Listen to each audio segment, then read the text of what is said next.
Si vous avez de la confusion et du vide dans votre cœur, cherchez la lumière de la vérité. Volume 2 de Paul Sejong.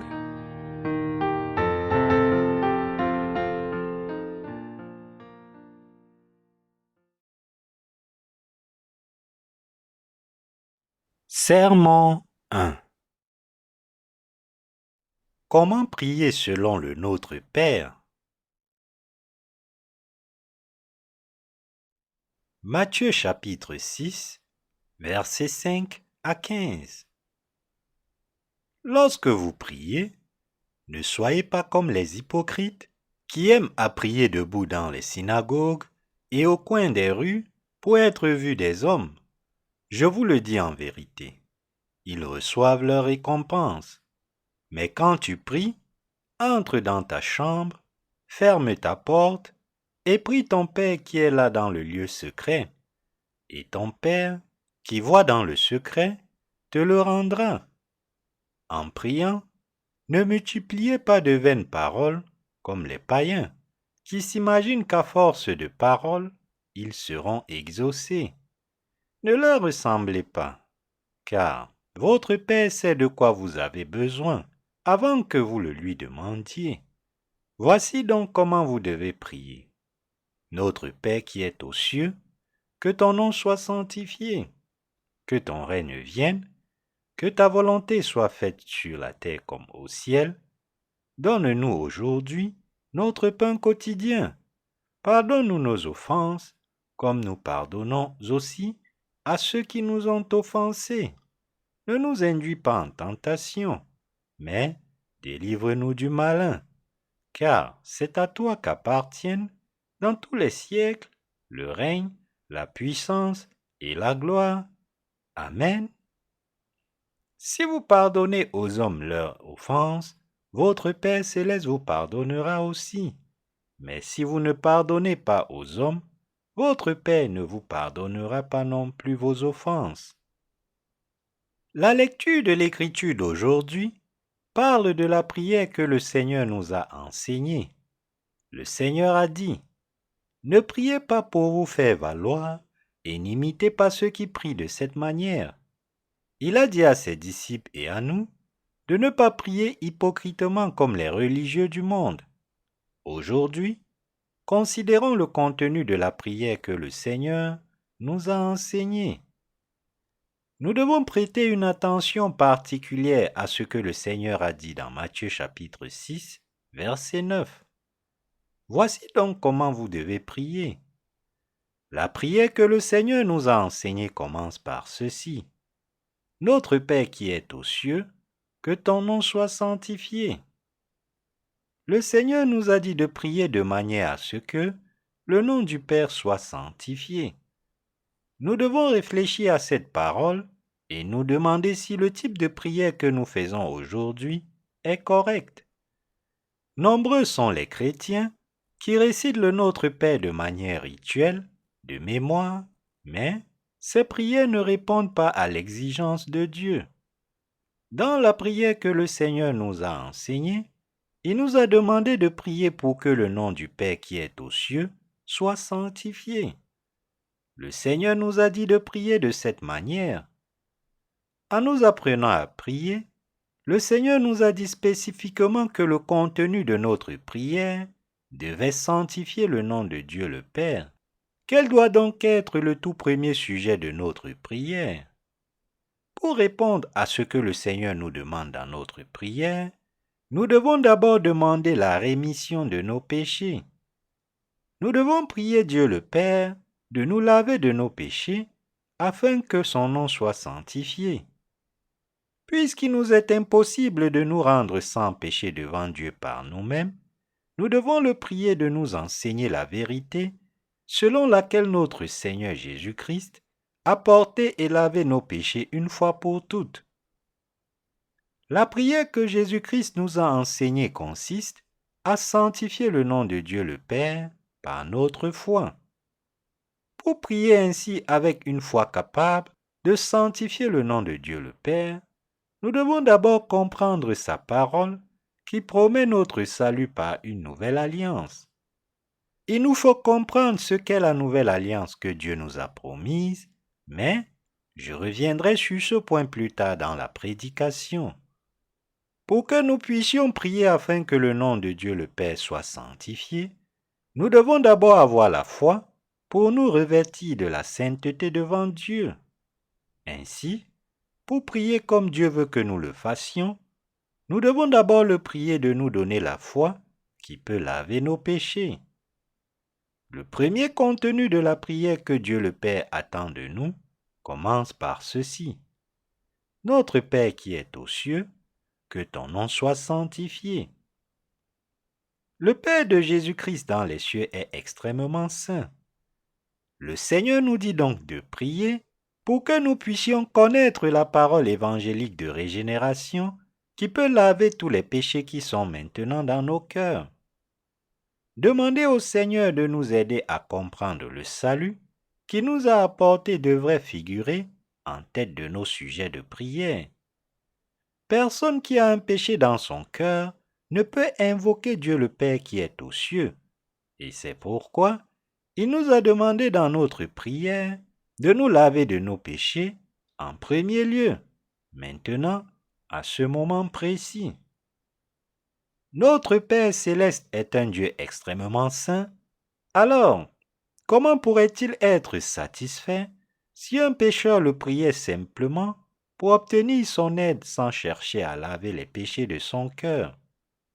S'il y avait un péché dans nos cœurs, Dieu voudrait que nous le prions d'abord pour qu'il le lave. Dieu est le Sauveur qui délivre les pécheurs de leurs péchés. Par conséquent, chaque fois qu'un pécheur prie Dieu, il doit d'abord lui demander de le sauver de ses péchés. En effet, notre cœur n'est sanctifié que si nous y recevons la rémission des péchés, et ce n'est qu'alors que nous pouvons appeler le Dieu saint notre Père et le glorifier dans notre vie. Si Dieu a pitié des pécheurs, il ne peut pas se ranger de leur côté. Même s'il est le Dieu qui sauve les pécheurs de leurs péchés, il n'est pas leur Dieu. Par conséquent, pour que nous puissions appeler le Dieu saint notre Père, nous devons d'abord recevoir la rémission des péchés dans nos cœurs en croyant au baptême que Jésus-Christ, le Fils de Dieu, a reçu de Jean-Baptiste et à son sang sur la croix. Ce n'est qu'alors que nous pouvons appeler Dieu notre Père. Comme nous le savons, ce sont nos péchés qui nous séparent du Dieu saint, et c'est pourquoi ils doivent d'abord être enlevés de nous. C'est pourquoi nous devons être lavés de nos péchés une fois pour toutes, en croyant au baptême que Jésus a reçu de Jean-Baptiste et à son sang. En croyant au baptême et au sang du Fils de Dieu, nous devons être sauvés de nos péchés pour pouvoir communier avec Dieu. Dieu n'est pas le Dieu des pécheurs, mais il se réjouit de laver nos péchés. Nous devons croire en la vérité que Jésus-Christ a lavé nos péchés une fois pour toutes par le baptême qu'il a reçu de Jean-Baptiste et par son sang. Dieu est satisfait de ceux qui croient au baptême et au sang qui ont effacé les péchés de l'humanité. Il n'est satisfait de nous que si nous sommes d'abord transformés en justes à partir de pécheurs par la foi, et que nous le prions ensuite au nom de Jésus-Christ notre Sauveur. Je me répète, mais quel genre de foi devons-nous avoir pour que le Dieu des cieux soit notre Père maintenant? Nous devons absolument avoir foi en la vérité que Jésus-Christ, le Fils de Dieu, a pris sur lui tous les péchés de l'humanité et les a effacés une fois pour toutes par le baptême qu'il a reçu de Jean-Baptiste et par son sang sur la croix. Cela signifie que nos cœurs doivent obtenir de la parole de Dieu la foi qui lave nos péchés. C'est pourquoi j'ai témoigné dernièrement que Jésus-Christ, qui est venu comme sauveur des pécheurs selon l'ordre du prêtre Melchisédek, est notre prêtre éternel. Aujourd'hui, j'aimerais à nouveau partager la parole avec vous sur ce sujet.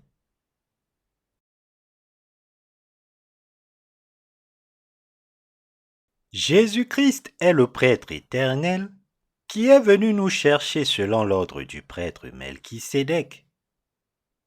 Voyons ce qu'en dit Jérémie chapitre 31, versets 33 à 34.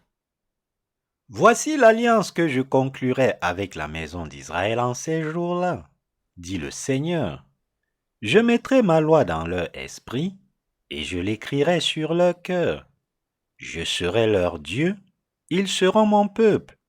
On n'enseignera plus son prochain, ni son frère en disant « Connaissez le Seigneur », car tous me connaîtront, depuis le plus petit jusqu'au plus grand, dit le Seigneur, car je pardonnerai leur iniquité et je ne me souviendrai plus de leurs péchés.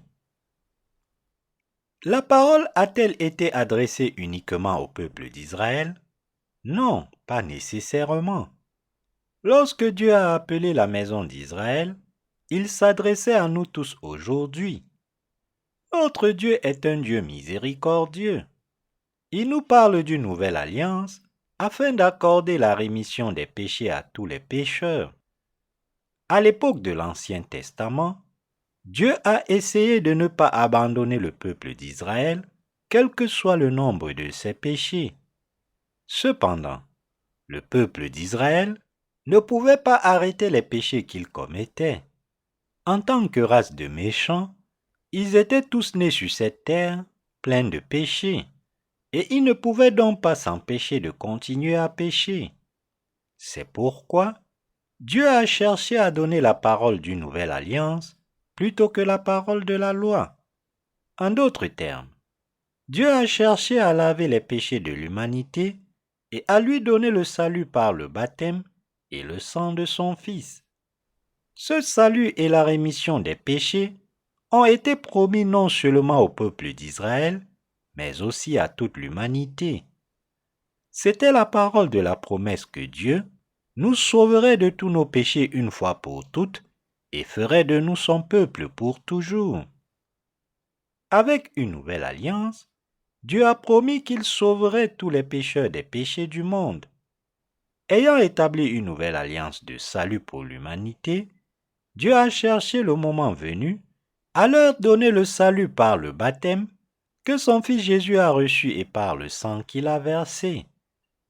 La nouvelle alliance que Dieu nous a donnée promettait que son Fils Jésus-Christ viendrait sur cette terre et sauverait l'humanité de tous les péchés en étant baptisé par Jean-Baptiste et crucifié. Dieu a conclu cette alliance avec l'humanité en son Fils. Parce que le peuple d'Israël ne pouvait pas respecter l'ancienne alliance que Dieu avait conclue avec lui, il a mis fin à cette alliance et a conclu une nouvelle alliance avec l'ensemble de la race humaine. Dieu savait que chaque cœur humain était corrompu et que par conséquent, tous les êtres humains étaient des pécheurs. Tout comme l'humanité vit aujourd'hui dans le péché, l'ancien peuple d'Israël aimait aussi le péché. Pourtant, parce qu'ils ne savaient pas que leur vrai moi n'était rien d'autre qu'un amas de péchés, ils ont quand même essayé d'atteindre le salut en gardant la parole de Dieu. Cependant, ils ne pouvaient tout simplement pas tenir la promesse qu'ils avaient faite à Dieu dans leur vie. Le moment venu, Dieu a donc conclu une nouvelle alliance avec nous tous pour la rémission des péchés. Il a promis non seulement au peuple d'Israël, mais aussi à tous les païens. Je vous sauverai de tous vos péchés. Dieu a conclu cette alliance avec nous en son nom. Parce que Dieu savait que les êtres humains étaient trop faibles pour garder sa loi, il a promis de les sauver de tous leurs péchés avec la parole de la nouvelle alliance.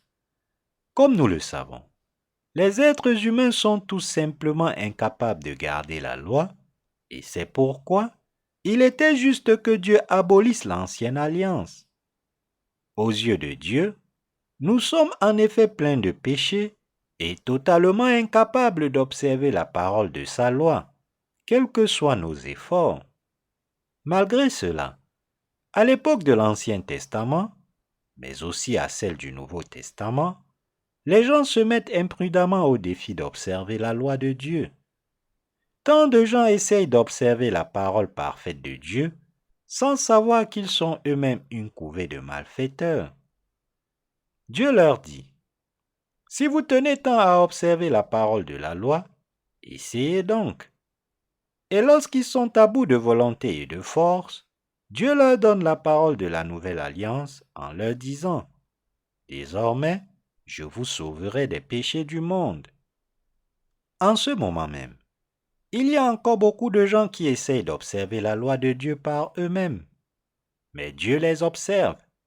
Il attend que toute l'humanité renonce à garder la parole de sa loi, et le moment venu, il leur dit d'être sauvés par la foi, affirmant que son Fils Jésus-Christ a pris leurs péchés en étant baptisé par Jean-Baptiste, qu'il a été condamné pour leurs péchés en étant crucifié, et qui les a ainsi sauvés une fois pour toutes. Lorsque les pécheurs se présentent devant notre Dieu et demandent son salut miséricordieux, Dieu leur dit d'être lavés de leurs péchés en croyant au baptême qu'il a reçu de Jean-Baptiste et à son sang sur la croix. Pour ceux qui cherchent à se laver de leurs péchés, en croyant au baptême que le Fils de Dieu a reçu de Jean-Baptiste et à son sang, Dieu le Père exauce leurs vœux et les sauve. Mais pour ceux qui essayent d'atteindre le salut par leurs propres efforts, Dieu leur dit simplement de continuer à essayer en faisant encore plus d'efforts.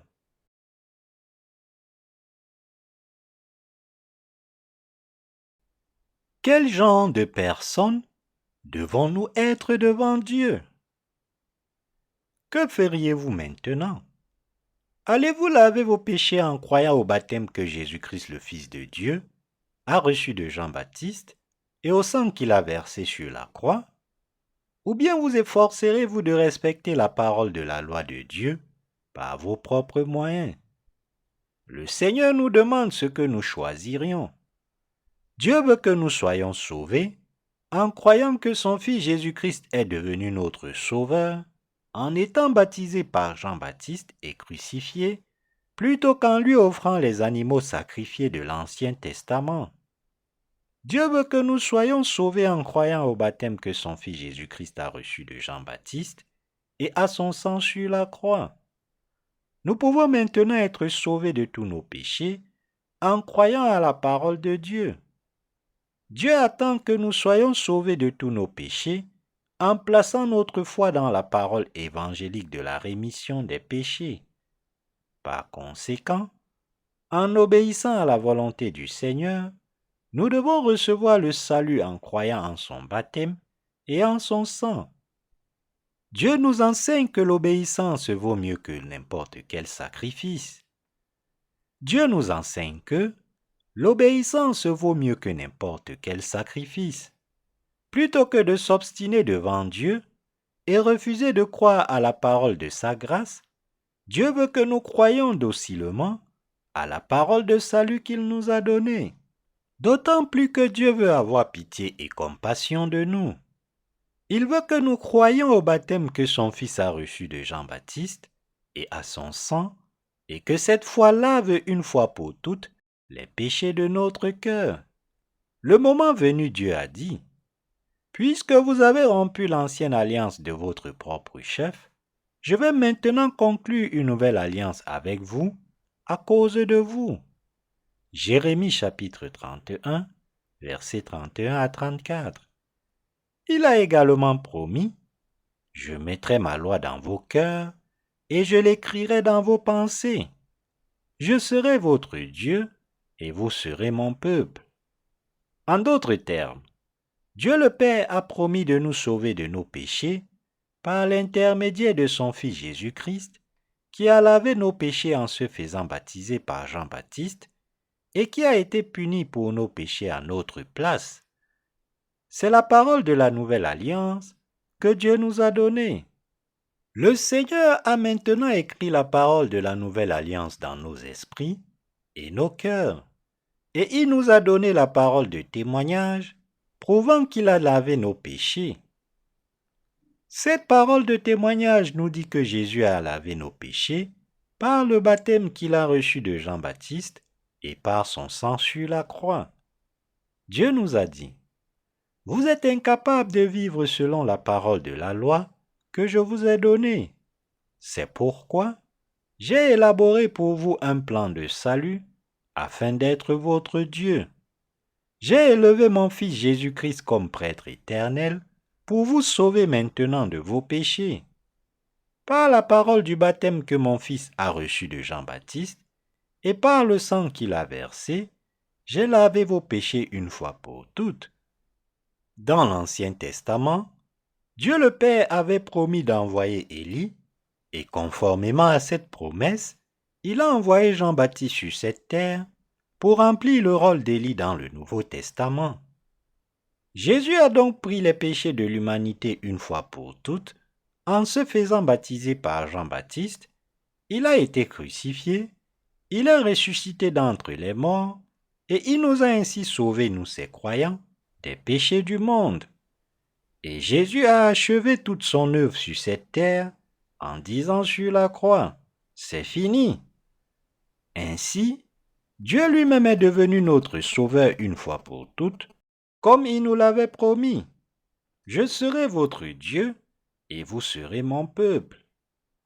Dans la nouvelle alliance que Dieu a conclue avec nous, il nous a dit, « J'enverrai mon Fils Jésus-Christ comme prêtre éternel pour effacer vos péchés. Il effacera vos péchés une fois pour toutes en se faisant baptiser par Jean-Baptiste qui viendra dans l'esprit d'Élie. Croyez au salut que mon Fils accomplira en étant baptisé et en portant la condamnation de vos péchés, une fois pour toutes en étant crucifié. Par le baptême que mon Fils recevra de Jean-Baptiste et par son sang, je laverai tous vos péchés. » En d'autres termes, Dieu nous a promis, « Je vous sauverai des péchés de ce monde une fois pour toutes, si vous croyez en l'œuvre du baptême et du sang de Jésus-Christ. » Et Jésus nous a effectivement sauvés en étant baptisé par Jean-Baptiste, crucifié, et donc puni pour nos péchés à notre place. De même, la promesse de Dieu d'écrire ma loi de salut dans votre cœur et votre esprit a été accomplie. Nous devons croire en la parole de Dieu, qui est notre Créateur et notre Sauveur. C'est ainsi que Dieu nous a promis notre salut avec la parole de la nouvelle alliance, afin que nous puissions l'appeler notre Père. En résumé, tous nos péchés sont effacés une fois pour toutes, en croyant au salut que Jésus-Christ notre Sauveur a accompli par le baptême qu'il a reçu de Jean-Baptiste et par son sang. En croyant immédiatement au baptême que notre Seigneur a reçu de Jean-Baptiste et à son sang, nos cœurs sont maintenant capables de recevoir la rémission des péchés et de se revêtir de sainteté. Par sa miséricorde, notre Dieu nous a sauvés et nous a donné la vie éternelle. En nous sauvant une fois pour toutes de tous les péchés du monde, Jésus-Christ nous a permis d'appeler Dieu aux cieux, notre Père.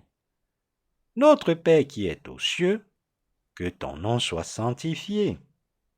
La prière que Dieu nous enseigne ici par le biais du Notre Père a été accomplie par la parole du baptême que Jésus-Christ le Fils de Dieu a reçu de Jean-Baptiste et par son sang sur la croix.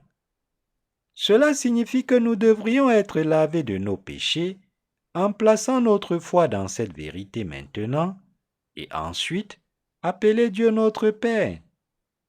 Pour que nous puissions appeler le Dieu Saint notre Père par la foi, nous devons d'abord croire au baptême que son Fils Jésus-Christ a reçu de Jean-Baptiste et à son sang sur la croix pour notre salut.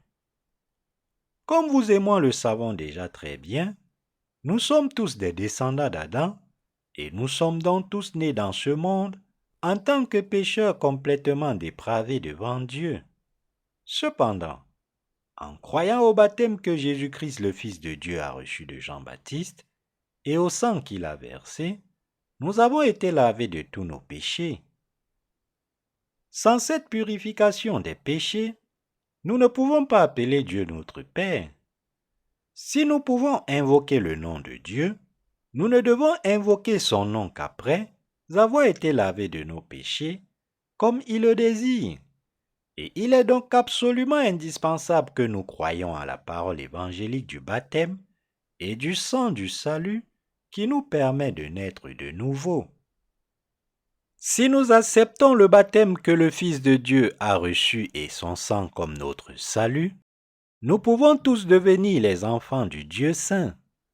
Cependant, si nous refusons d'accepter dans notre cœur l'évangile du salut que Dieu nous a donné, nous ne pouvons pas devenir ses enfants. Nous devons donc être sauvés en croyant de tout notre cœur que Dieu a envoyé son Fils sur cette terre et lui a fait prendre les péchés de ce monde une fois pour toutes en se faisant baptiser par Jean-Baptiste. Et nous devons aussi croire que Jésus-Christ baptisé a donné son corps sur la croix pour être sacrifié pour les pécheurs en tant que propitiation. Ainsi, ce n'est que par la foi dans le baptême que Jésus a reçu de Jean-Baptiste et dans le sang qu'il a versé que nous pouvons recevoir la rémission éternelle des péchés et devenir enfants du Dieu saint. Ce salut est la volonté du Dieu saint à notre égard. Le Notre Père nous enseigne donc que nous devons obtenir à partir de la parole évangélique de l'eau et de l'esprit la foi qui nous permet de naître de nouveau afin que Dieu soit notre Dieu. Par notre nature fondamentale, nous n'étions tous que des tas de péchés devant Dieu. Nous sommes tous nés dans ce monde dans un état où le Dieu saint n'était pas notre Père. Nous devons réaliser ici que c'est précisément la raison pour laquelle Dieu nous a dit que le tout premier sujet de notre prière devait être de demander le lavage de nos péchés. Et Dieu nous a dit de croire que Jésus a purifié les péchés de notre cœur en se faisant baptiser par Jean-Baptiste et de sanctifier ainsi notre cœur et de devenir juste pour pouvoir appeler Dieu notre Père.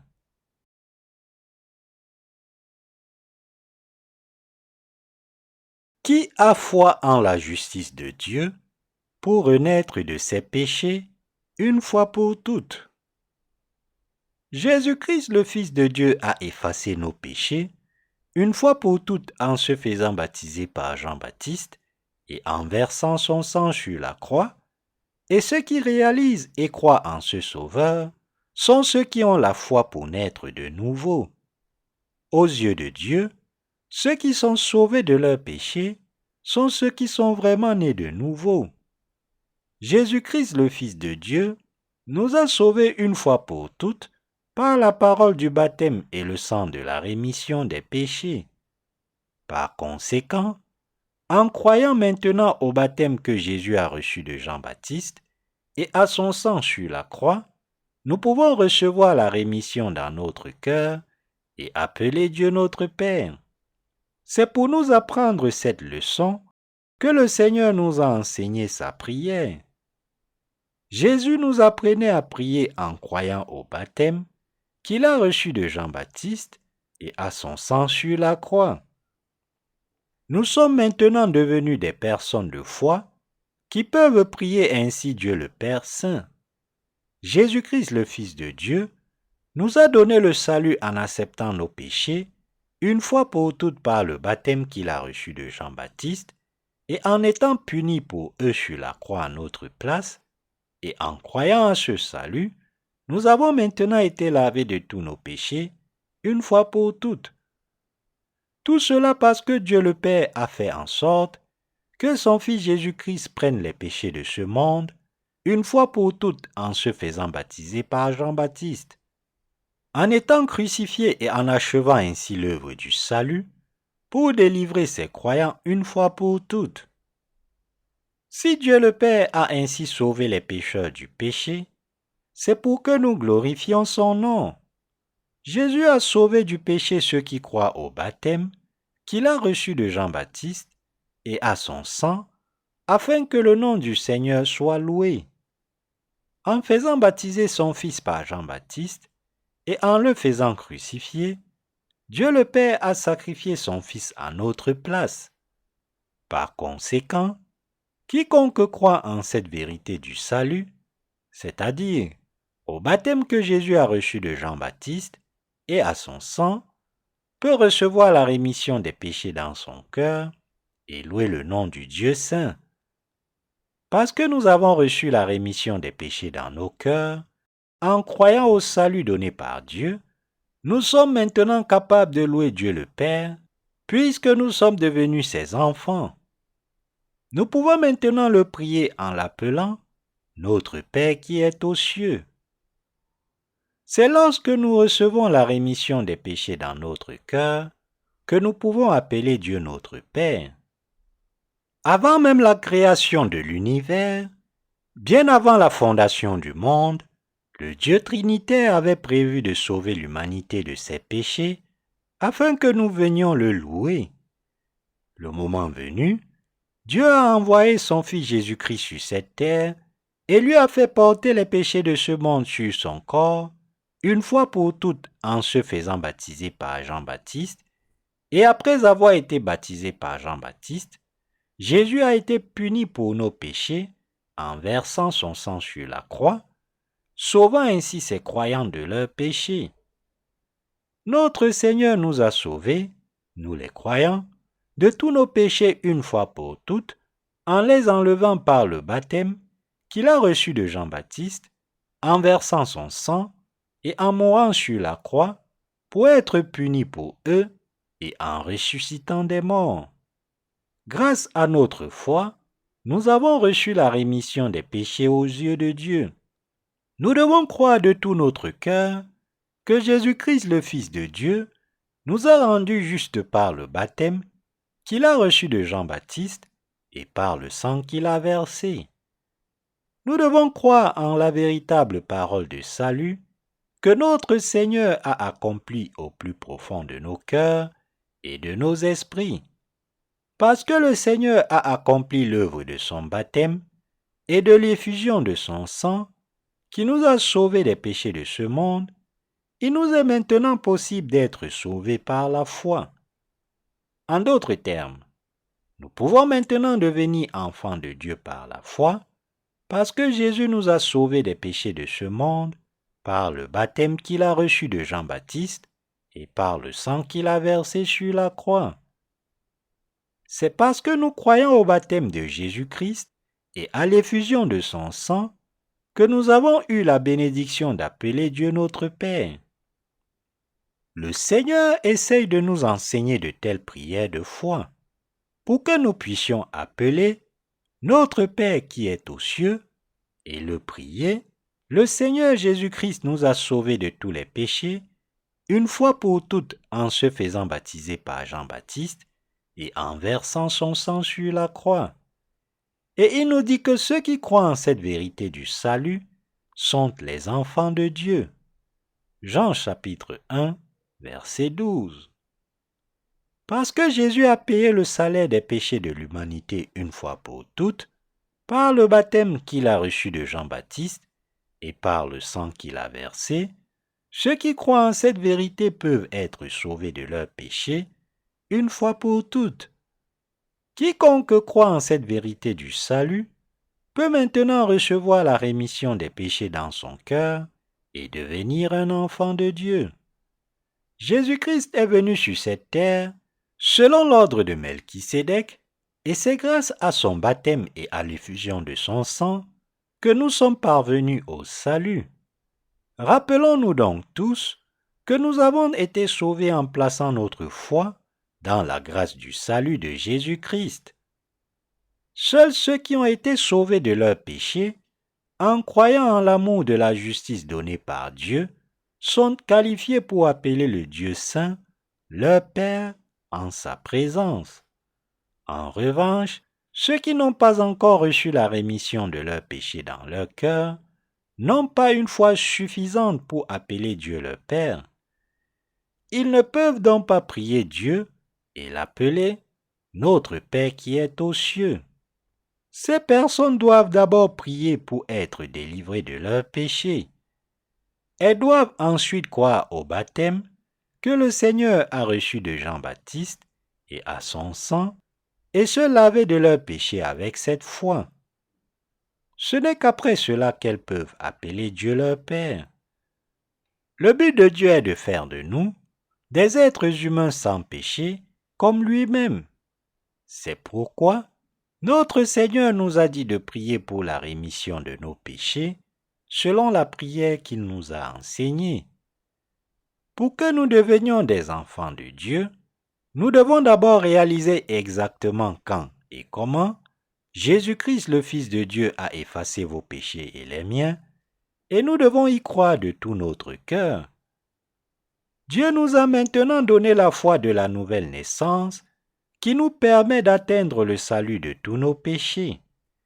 Et la vérité de ce salut est que son Fils Jésus-Christ a porté vos péchés et les miens, une fois pour toutes par le baptême, qu'il a reçu de Jean-Baptiste, qu'il est mort sur la croix, qu'il est ressuscité d'entre les morts, et qu'il est ainsi devenu notre Sauveur.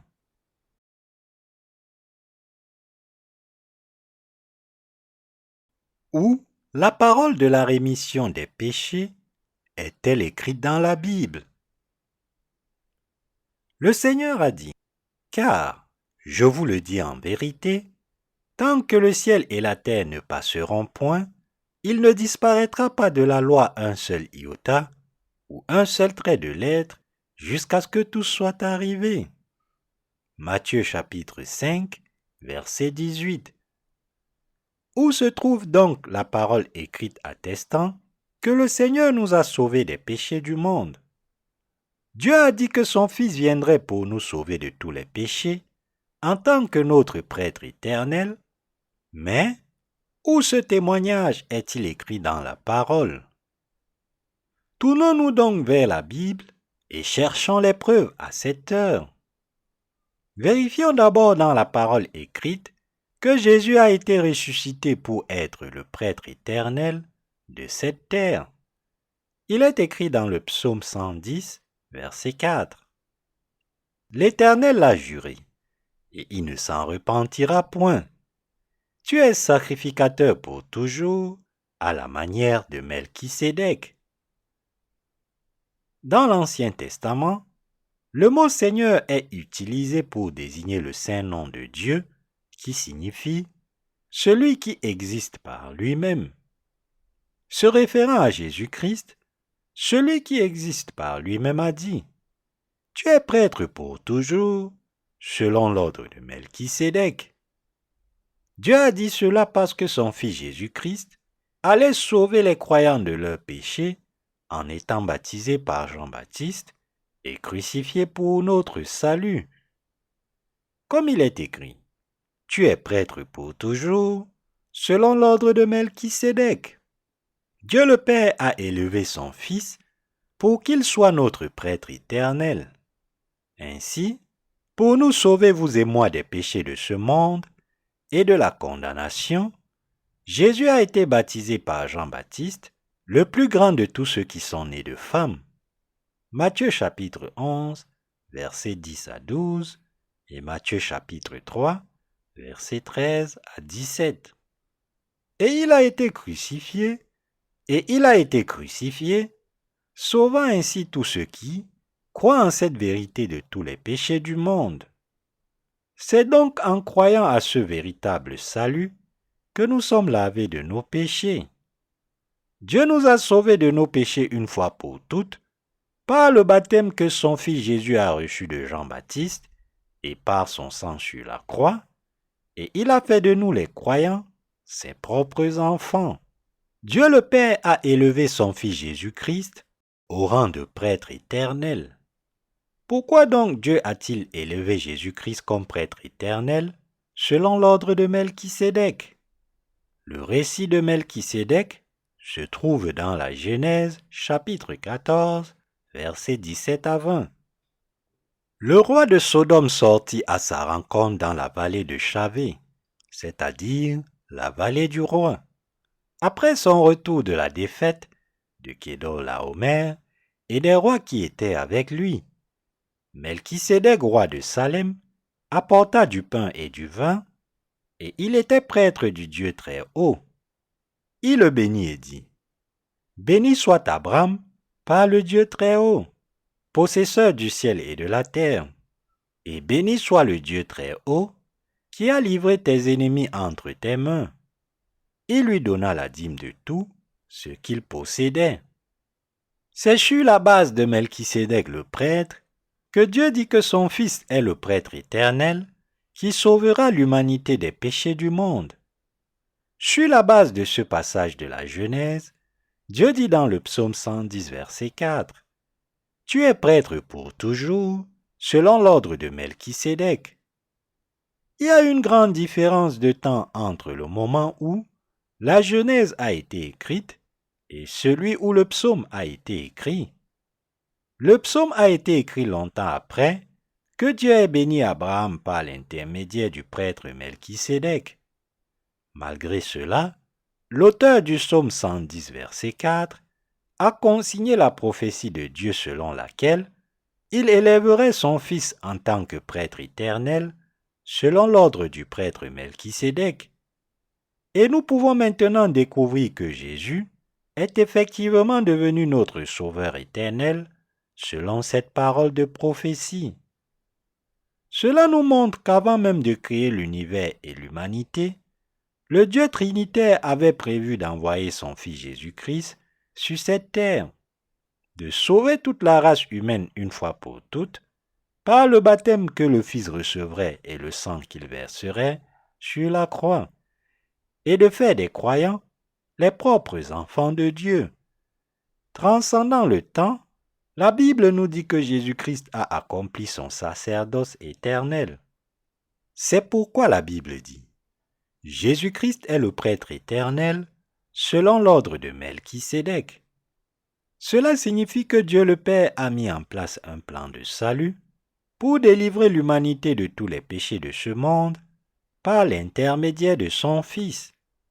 Le moment venu, Dieu a envoyé son Fils sur cette terre et Jésus nous a sauvés de tous les péchés une fois pour toutes par le baptême qu'il a reçu de Jean-Baptiste par son sang. Dieu nous dit donc à vous et à moi que l'évangile auquel nous croyons maintenant est l'évangile qui nous permet de renaître de nos péchés par le baptême que Jésus-Christ a reçu de Jean-Baptiste et par le sang qu'il a versé. Avant même la fondation du monde, Dieu a préparé son Fils Jésus pour qu'il soit notre prêtre éternel selon l'ordre du prêtre Melchisédek. Le moment venu, il a envoyé son Fils sur cette terre en tant que sauveur de l'humanité. Jésus-Christ, le Fils de Dieu, a ensuite accompli son œuvre de salut sur cette terre, accomplissant la volonté de Dieu le Père en l'élevant au rang de prêtre éternel pour sauver son peuple des péchés du monde. Cette œuvre de salut a été accomplie selon le plan de Dieu. Jésus-Christ, le Fils de Dieu, est né sur cette terre dans le corps de Marie, a porté les péchés de ce monde en se faisant baptiser par Jean-Baptiste, a été crucifié jusqu'à la mort, est ressuscité d'entre les morts et a ainsi sauvé ceux qui croient maintenant en cette œuvre de salut de tous les péchés une fois pour toutes et a fait d'eux les enfants de Dieu. Ce n'est absolument pas en observant la parole de la loi donnée par Dieu que vous et moi pouvons maintenant devenir des enfants du Dieu saint. Nous ne sommes sauvés qu'en plaçant notre foi dans l'œuvre du baptême que Jésus-Christ le Fils de Dieu a reçu de Jean-Baptiste et dans son sang sur la croix. En effet, Jésus-Christ le Fils de Dieu est devenu notre prêtre éternel du salut en se faisant baptiser par Jean-Baptiste sur cette terre et en versant son sang. C'est maintenant par notre foi en cet évangile du salut et de la rémission des péchés que nous sommes délivrés de tous nos péchés une fois pour toutes et que nous devenons les enfants de Dieu. Grâce à la parole de la loi donnée par Dieu, nous avons pris conscience des péchés qui sont dans nos cœurs et nous avons reconnu que nous sommes des pécheurs. Et nous sommes devenus le peuple de Dieu une fois pour toutes par notre foi en l'œuvre que Jésus-Christ, le Fils de Dieu, a accomplie sur cette terre en portant les péchés du monde sur son corps, par le baptême qu'il a reçu de Jean-Baptiste et les souffrances qu'il a endurées sur la croix. En croyant au baptême et au sang de Jésus-Christ le Fils de Dieu, nous sommes devenus les enfants de Dieu le Père qui ont reçu la rémission des péchés. Parce que Jésus-Christ le Fils de Dieu nous a sauvés des péchés du monde, par son baptême et son sang, nous pouvons maintenant l'appeler notre Sauveur et nous pouvons aussi appeler son Père, notre Dieu et notre Père. Avant même la fondation du monde, Dieu a préparé son Fils Jésus pour qu'il soit notre prêtre éternel selon l'ordre de Melchisédek le prêtre. Et lorsque le moment est venu, il a envoyé son Fils sur cette terre en tant que sauveur de l'humanité. Jésus-Christ le Fils de Dieu a ensuite accompli son œuvre de salut sur cette terre, accomplissant la volonté de Dieu le Père, en l'élevant au rang de prêtre éternel pour sauver son peuple des péchés du monde. Cette œuvre de salut a été accomplie selon le plan de Dieu. Jésus-Christ le Fils de Dieu est né sur cette terre dans le corps de Marie, a porté les péchés de ce monde en se faisant baptiser par Jean-Baptiste, a été crucifié jusqu'à la mort, est ressuscité d'entre les morts et a ainsi sauvé ceux qui croient maintenant en cette œuvre de salut de tous leurs péchés une fois pour toutes et a fait d'eux des enfants de Dieu. Ce n'est absolument pas en observant la parole de la loi donnée par Dieu que vous et moi pouvons maintenant devenir les enfants du Dieu saint. Nous ne sommes sauvés qu'en plaçant notre foi dans l'œuvre du baptême que Jésus-Christ le Fils de Dieu a reçu de Jean-Baptiste et dans son sang sur la croix. En effet, Jésus-Christ le Fils de Dieu est devenu notre prêtre éternel du salut en se faisant baptiser par Jean-Baptiste sur cette terre et en versant son sang. C'est maintenant par notre foi en cet évangile du salut et de la rémission des péchés que nous sommes délivrés de tous nos péchés, une fois pour toutes, et que nous devenons les enfants de Dieu. À ceux qui ne croient pas encore en ce salut, Jésus-Christ le Fils de Dieu veut témoigner qu'il est lui-même le Sauveur qui est venu sur cette terre en tant que prêtre éternel selon l'ordre de Melchisédek. Jésus-Christ a pris nos péchés une fois pour toutes en se faisant baptiser par Jean-Baptiste. C'est parce que Jésus a porté nos péchés en se faisant baptiser ainsi par Jean-Baptiste qu'il est mort sur la croix, qu'il est ressuscité d'entre les morts et qu'il est ainsi devenu notre Sauveur pour ceux d'entre nous qui croient aujourd'hui. Nous pouvons devenir des enfants de Dieu en croyant en ce fait de salut. Grâce au sacrifice de Jésus-Christ, nous pouvons être rendus sans péché dans nos cœurs et appeler le Dieu saint notre Père.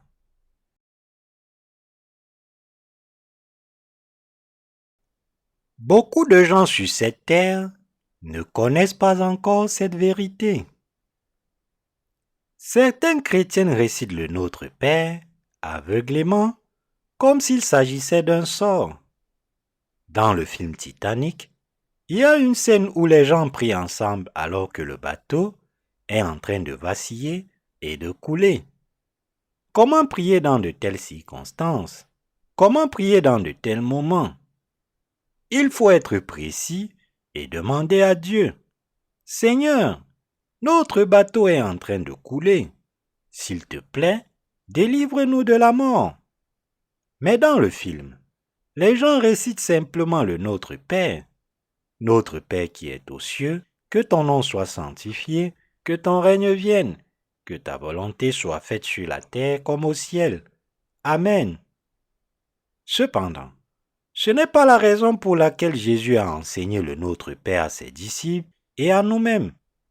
Il nous a donné le Notre Père pour que nous ne nous contentions pas de l'apprendre par cœur et de le chanter, mais pour que nous demandions à Dieu de faire de nous ses enfants. Notre Seigneur est venu sur cette terre en tant que prêtre éternel selon l'ordre de Melchisédek, et il a ôté nos péchés une fois pour toutes en se faisant baptiser par Jean-Baptiste. Il a ensuite été crucifié pour être puni en notre place pour nos péchés, est ressuscité des morts et nous a ainsi sauvés, nous ses croyants, de tous les péchés du monde. Par conséquent, le Seigneur veut que nous croyions en cet évangile et que nous soyons sauvés de tous nos péchés pour devenir les enfants de Dieu par la foi. C'est pourquoi le Seigneur nous a dit de prier d'abord, afin que nous puissions être lavés des péchés de notre cœur et atteindre le salut. Le problème cependant, c'est que beaucoup de gens récitent cette prière comme s'ils jetaient un sort. De nos jours, les chrétiens du monde entier régurgitent le Notre Père de mémoire uniquement dans le cadre d'un rituel religieux. Parce qu'ils ont été habitués à réciter le Notre Père de cette manière, pendant si longtemps, ils ne sont pas prêts à apprendre la véritable signification du Notre Père. Ils pensent à tort qu'en récitant une fois le Notre Père, ils prient selon l'enseignement du Seigneur. Or, le Seigneur a enseigné cette prière pour que nous ayons la foi qui nous sauve des péchés, conformément à la volonté de Dieu. Il en va de même pour le credo des apôtres, que de nombreux chrétiens récitent. Beaucoup de chrétiens croient en Jésus, selon le credo des apôtres, mais ce credo laisse de côté la parole du baptême que Jésus a reçue de Jean-Baptiste. La première phrase du credo des apôtres est rédigée comme suit. « Je crois en Dieu le Père Tout-Puissant, Créateur du ciel et de la terre. » Comme il est écrit ici, nous devons effectivement croire en Dieu en tant que Créateur, qui a fait les cieux et la terre. Mais nous devons aussi croire que Jésus a pris nos péchés en se faisant baptiser par Jean-Baptiste, qu'il a été crucifié et qui nous a ainsi sauvés de nos péchés. Cependant, ceux qui ont rédigé le credo de Nicée en 327 après Jésus-Christ n'ont inscrit dans ce credo que Jésus crucifié. Le credo de Nicée a été conçu pour être utilisé sous une forme interrogative lors du rite du baptême des nouveaux membres de l'Église qui professaient croire au Fils de Dieu comme leur sauveur. Lors du baptême d'un nouveau croyant, le pasteur récitait d'abord le credo des apôtres, puis demandait « Croyez-vous en Jésus comme votre sauveur ?» Lorsque le nouveau croyant répond « Oui, je le crois », le pasteur le baptise en disant « Je te baptise au nom du Père, du Fils et du Saint-Esprit. » Le croyant devenait alors un membre officiel de l'Église. À partir de ce moment, le nouveau membre de l'Église est tenu de faire divers dons à l'Église, tels que la dîme, les offrandes d'action de grâce et les offrandes dominicales régulières. Dans l'Église catholique, les nouveau-nés reçoivent le baptême infantile en présence de leurs parents. Certaines confessions protestantes pratiquent également le baptême des enfants. Certaines églises réservent au moins un jour par an au baptême des enfants.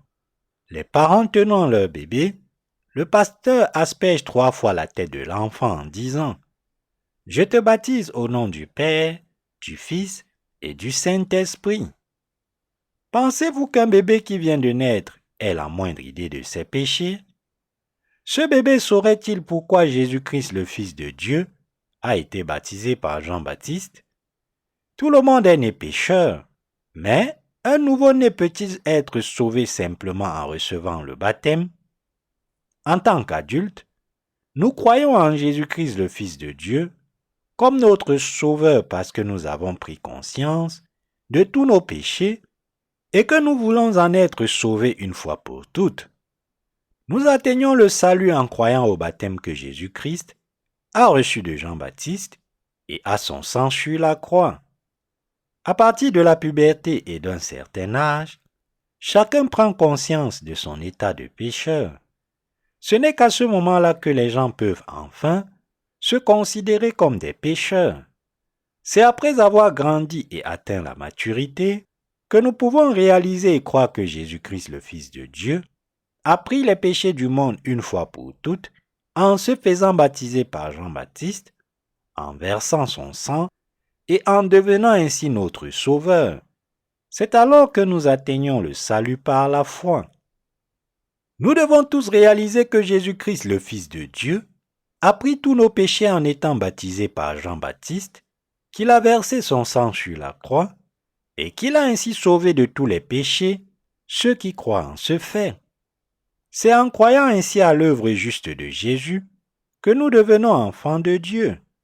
C'est ainsi que nous pouvons appeler le Dieu saint notre Père.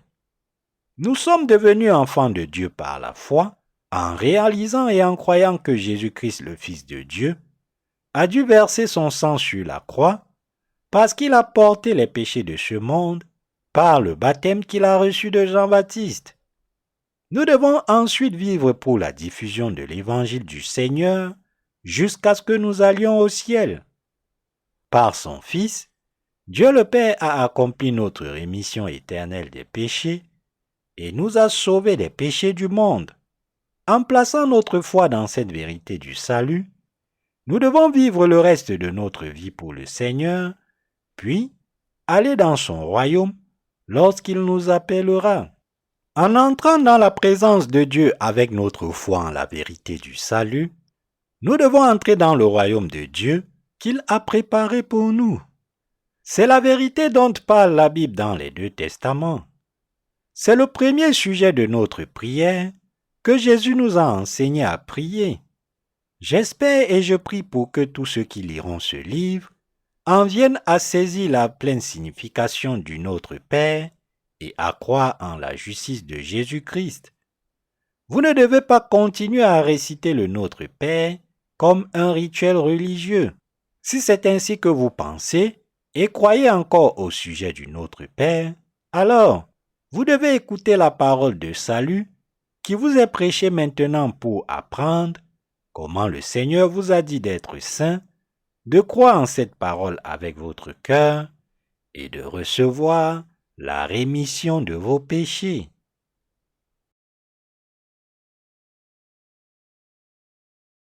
Quelle est la deuxième leçon du Notre Père?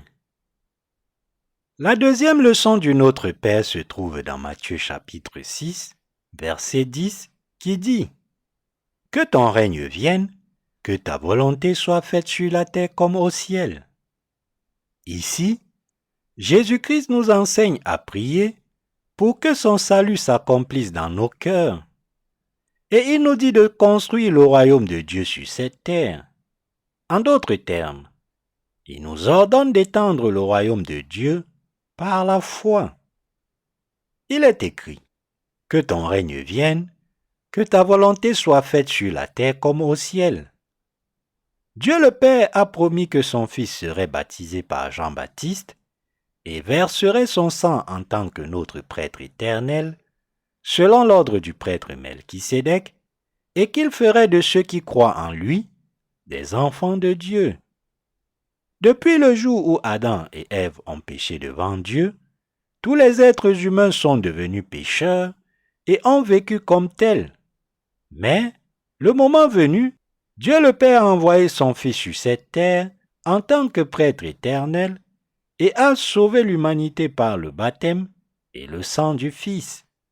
Et nous pouvons maintenant être sauvés de nos péchés en croyant en cette œuvre.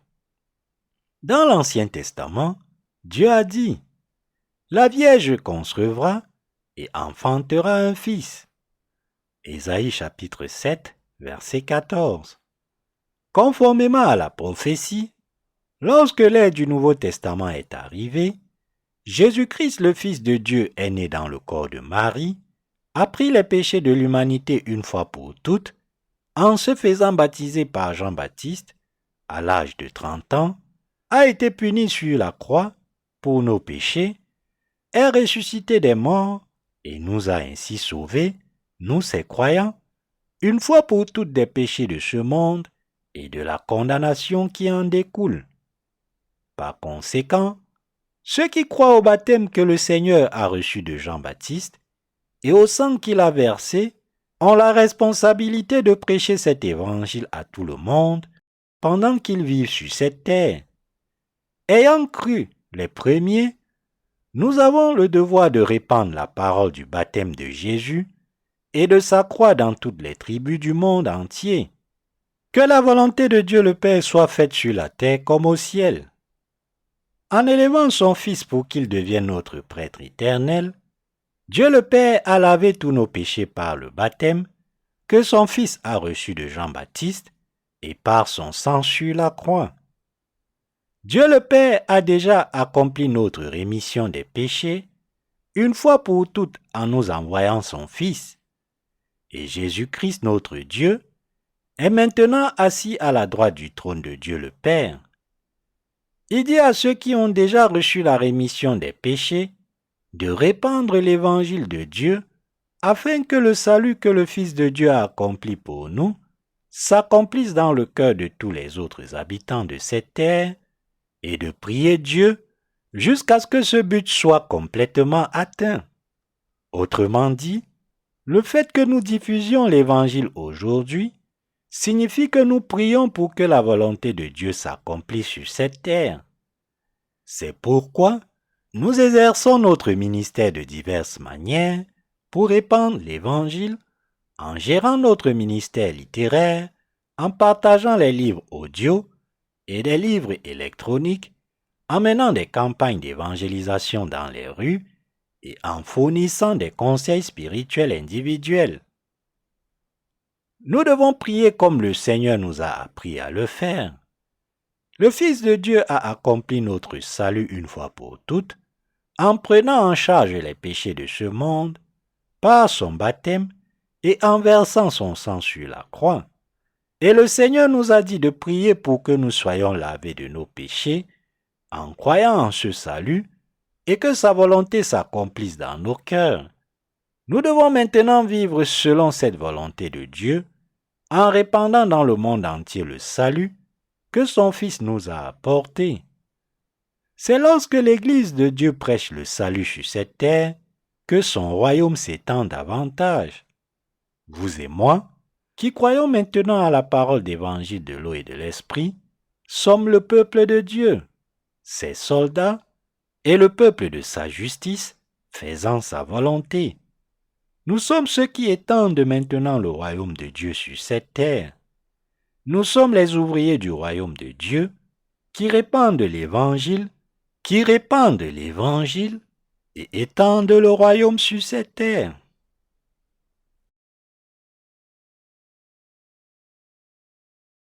Donne-nous aujourd'hui notre pain quotidien. La troisième leçon du Notre Père nous enseigne à prier. Donne-nous aujourd'hui notre pain quotidien. Matthieu chapitre 6, verset 11. Ici, Dieu ordonne à ceux qui ont reçu la rémission des péchés dans leur cœur de prier pour leur pain quotidien. Puisque nous sommes tous humains, nous avons tous besoin de notre pain quotidien, à la fois dans notre corps et dans notre esprit, pour nous maintenir en vie. Ce n'est pas parce que nous sommes devenus le peuple de Dieu que nous n'avons plus besoin de notre pain quotidien. Et c'est pourquoi nous devons toujours demander notre pain spirituel dans notre prière. Pour le peuple de Dieu, le pain quotidien consiste à accomplir l'œuvre de Dieu. Nous recevons notre pain quotidien lorsque tout d'abord, nous écoutons la parole dans l'Église de Dieu. Deuxièmement, nous le recevons lorsque nous nous réunissons en tant que peuple de Dieu et que nous partageons la communion fraternelle. Troisièmement, lorsque nous soutenons le ministère de l'Évangile pour sa proclamation, cela constitue notre pain quotidien pour nos âmes. Quatrièmement, nous recevons notre pain quotidien lorsque nous prêchons dans le monde entier l'Évangile qui sauve les gens de leurs péchés par le baptême que Jésus-Christ le Fils de Dieu a reçu et par le sang qu'il a versé sur la croix, et c'est lorsque nous accomplissons cette œuvre que nous parvenons à avoir un pain spirituel abondant. C'est pourquoi nous devons accomplir l'œuvre du Seigneur chaque jour par la foi, et nous devons répandre la foi que Dieu est notre Dieu. Nous devons prier pour notre pain quotidien, et nous devons également rechercher l'œuvre de Dieu en permanence afin de ne jamais avoir faim à cause du manque de nourriture spirituelle.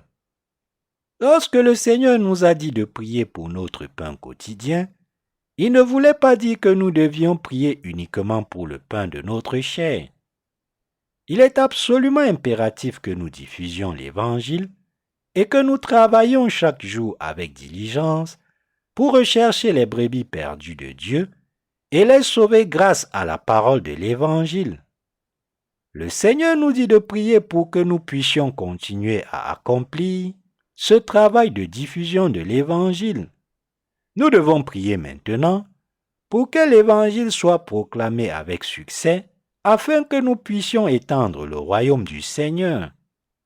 Ceux qui croient maintenant en la vérité du salut doivent toujours avoir leur foi prête à partager la parole évangélique de Dieu en corps et en esprit. Nous devons donc accomplir l'œuvre de Dieu par la foi. Sinon, nous succomberons à l'indolence spirituelle et physique. Ceux qui ne travaillent pas à la diffusion de l'Évangile comme ils sont censés le faire ne font jamais que se plaindre de l'Église de Dieu. Pour que cela ne nous arrive pas, il faut que nous fassions tous notre part du travail et que nous soyons capables de nous aider les uns les autres. Pour mener à bien ce travail, nous devons devenir les fidèles serviteurs de Dieu. Dieu nous a dit de toujours prier pour notre pain spirituel quotidien. Précisément, parce que nous avons le devoir d'accomplir son œuvre de diffusion de l'Évangile. Ainsi, nous devons prier pour des objectifs précis. Dieu nous dit de croire selon la parole et de prêcher cette parole. Il nous dit d'être sauvés de nos péchés en plaçant notre foi dans la parole évangélique de la nouvelle alliance de salut et de vivre comme ses enfants. Dieu nous dit de vivre le reste de notre vie par la foi en étant digne d'être ses enfants. Il nous dit de vivre par la foi comme son armée. Il nous dit de toujours accomplir son œuvre par la foi pour le salut des âmes qui restent encore pécheresses. Dieu nous dit d'être le peuple de la foi qui a toujours quelque chose à partager avec beaucoup de gens. Si nous ne recherchons que notre propre prospérité, nous ne prospérerons pas et nous finirons par mourir de faim. Nous devons donc toujours travailler dur pour avoir quelque chose à partager avec les autres. Il y a beaucoup de gens dans ce monde qui n'ont pas encore atteint le salut.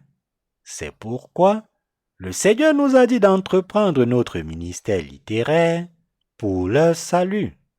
Pour soutenir l'œuvre de l'Évangile et mener à bien notre ministère littéraire, nous devons consacrer notre vie à Dieu.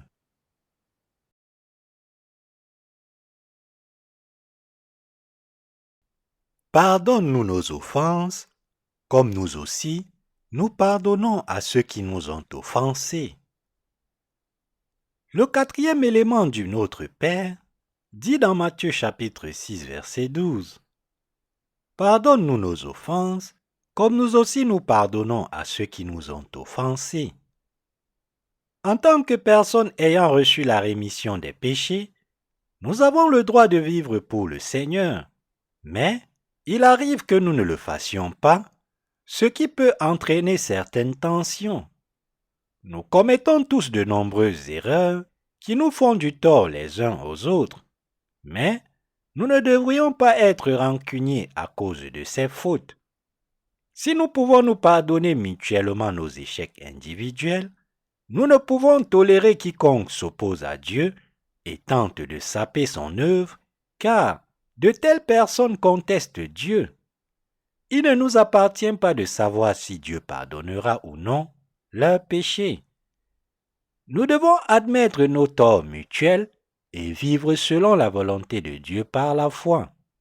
Cependant, lorsqu'il s'agit de ceux qui s'opposent à l'œuvre de Dieu dans leur vie, nous devons les laisser à notre Dieu. Nous ne pouvons pas être avec de telles personnes. Nous devons donc laisser Dieu s'en occuper. Certains péchés sont commis contre Dieu, tandis que certaines fautes sont commises les uns contre les autres. En reconnaissant la parole de salut que le Seigneur nous a donnée, Nous pouvons nous pardonner mutuellement nos fautes. Cependant, en ce qui concerne les adversaires de Dieu, nous devons nous en remettre à Dieu et nous séparer d'eux. Comment quelqu'un peut-il, tout en professant croire en l'évangile du salut donné par Dieu, faire obstacle à son œuvre avec un cœur malveillant? Dieu dit que de telles personnes sont des malfaiteurs.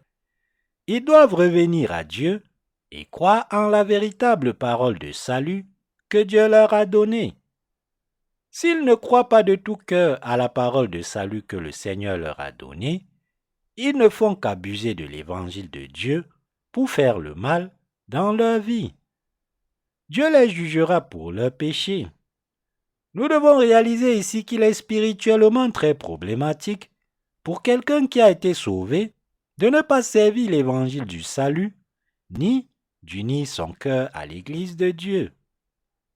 Ceux qui s'opposent à l'œuvre de Dieu et y font obstacle, bien que Dieu les ait sauvés de leurs péchés, sont des malfaiteurs aux yeux de Dieu. Dieu ne donne aucune bénédiction spirituelle à ces gens. Ces bénédictions ne font que s'éloigner d'eux. Le Seigneur a dit, « Tout ce que vous voulez que les hommes fassent pour vous, faites-le de même pour eux, car c'est la loi et les prophètes. » Matthieu chapitre 7, verset 12.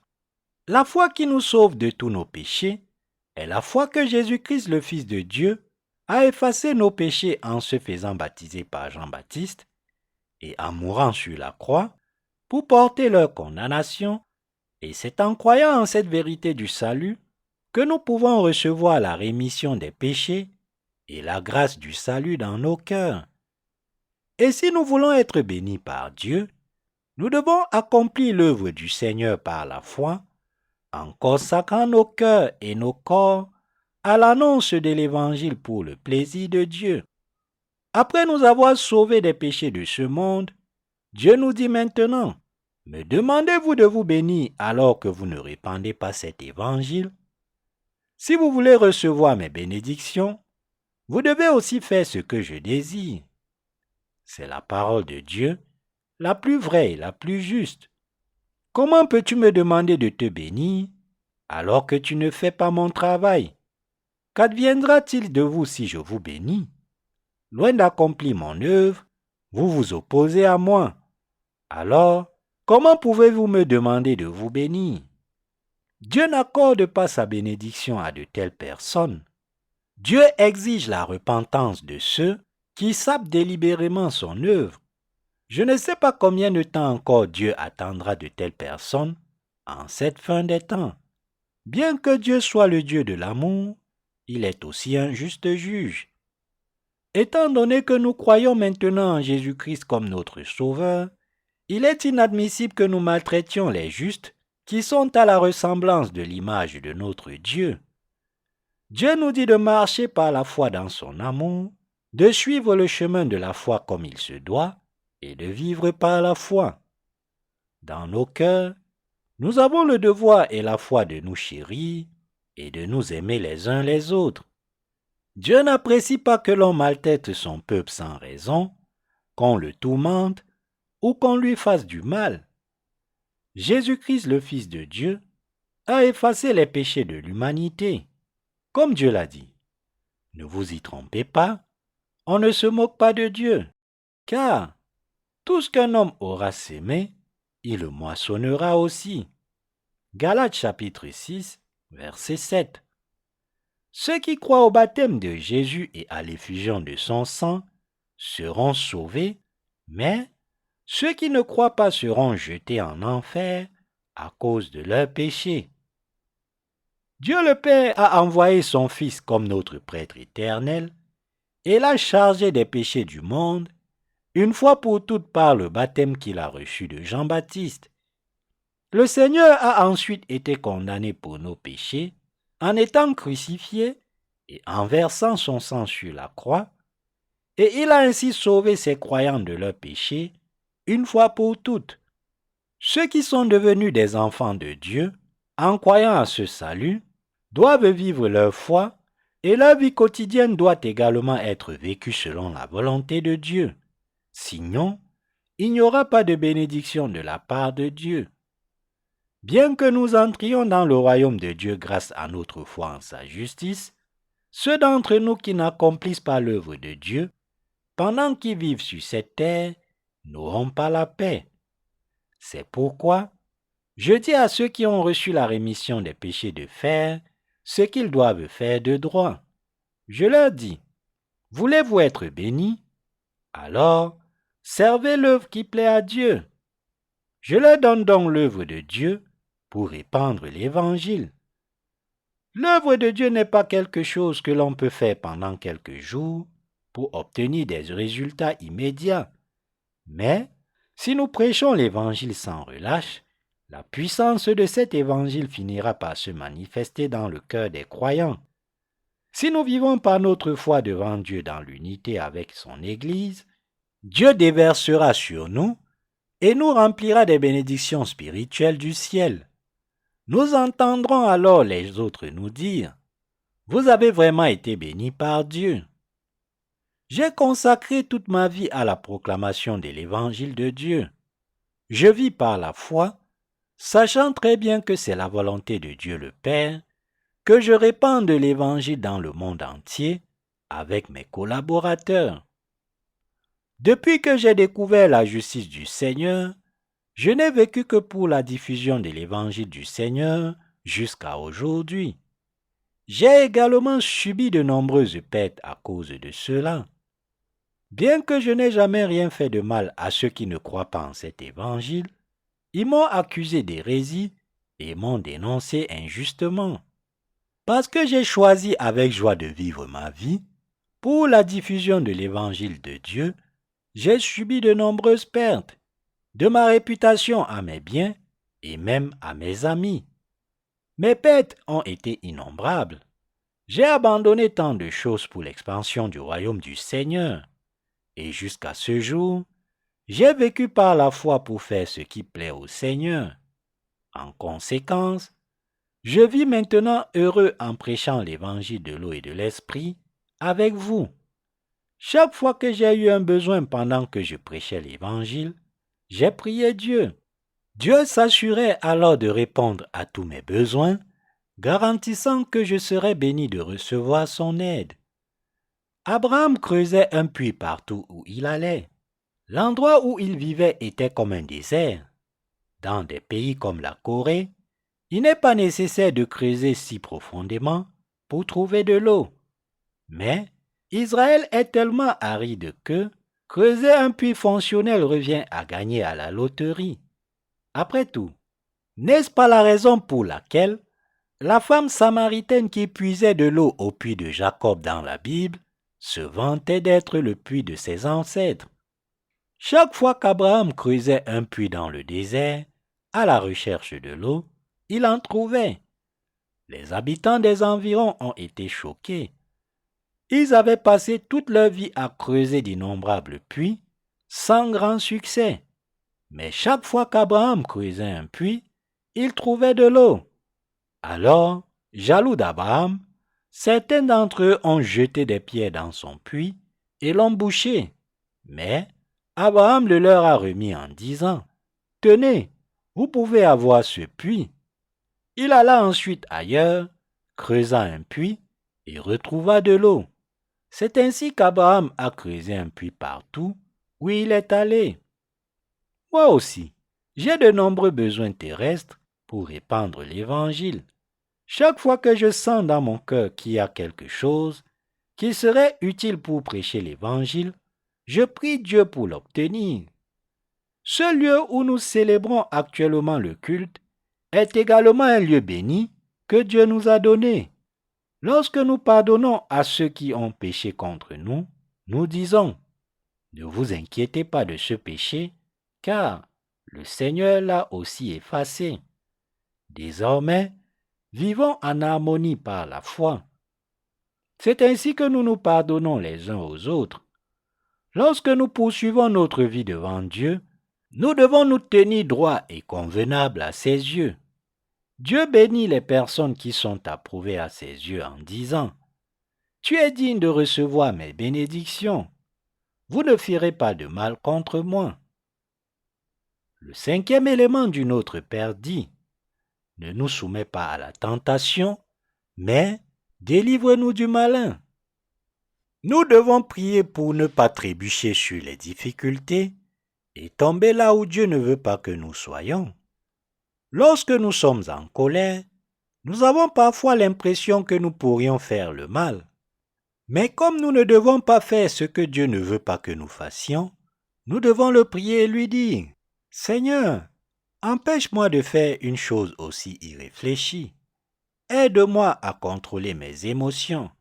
Veille sur moi, Père, afin que mes pensées ne s'égarent pas pour faire le mal. » Alors que nous poursuivons notre vie sur cette terre et que nous répandons l'Évangile, nos cœurs peuvent être agités par la colère lorsque nous voyons des gens s'opposer à la parole d'Évangile que nous prêchons.